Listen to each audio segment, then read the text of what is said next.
Қайырлы күн достар, бүгін біз осындай үлпілдек, жұмсақ бауырсақ жасаймыз. Қамырын ашытып жасаймыз. Өте дәмді, жұмсақ, пышный болып шығады. Оған керегі сүт, қаймақ, шекер, тұз салып, газге жылытып алдым. Осылай жылытып аламыз. Одан кейін жылығаннан кейін ұнымды, дрожжымды салып, жұмсақ қамыр қылып илейміз. Ұнымды салып қойдым, міне дрожж осынша қостым мен. Қолдың көмегімен жақсылап біріктіріп, жұмсақ қылып илеп аламыз. Кейін біріккеннен кейін осылай қолға жабыспау үшін осындай кішкене май құйып, қамырды тағы бір қайтара илеп шығамыз. Қамырларыңыз жұмсақ әрі қолға жабыспайтын, әдемі болып көтеріледі қамырларыңыз. Дайын болды. Осылай жылтырап әдемі болып шығады қамырларыңыз.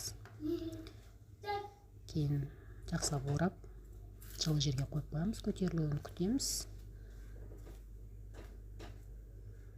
Пакет кигізіп, орамалмен жауып, жылы жерге қойып қойдым. Арада 1 сағат өтіп, қамырым көтеріліп, міне күшті көтеріліпті қамырым.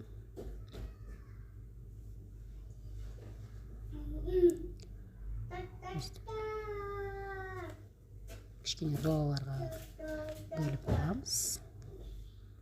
Кейін қолдың көмегімен жайып, оқтаумен жаймайым, қолдың көмегімен жайып, думалақ бауырсақ болғаннан кейін қатты жұқа болмау үшін қолдың көмегімен жайып, тындырып қоямыз. Осылай зола жегізгеннен кейін де 15 минут демалтырамыз. Осылай қолдың көмегімен жайғаннан кейін осылай бауырсақтарымыздың формасын келтіріп аламыз. Майда қыздырып қойдым. Каналыма тіркеліп, лайк басып, пікірлеріңіз қалдырып кетіңіздер. Осылай шетінен қалған қамырларды қайталап орап қоям. Жұмсағып тұрады. Мыналар пісіріп болғанша, олар да жұмсақ болып, жайлауы тез болып, қайталап думалақ бауырсақ жасаймыз. Екі бетін қызартып, пісіріп аламыз.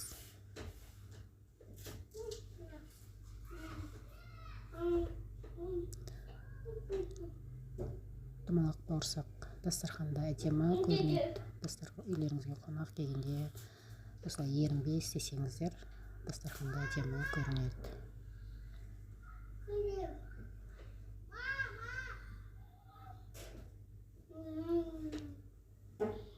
Осылай пісіріп алдық.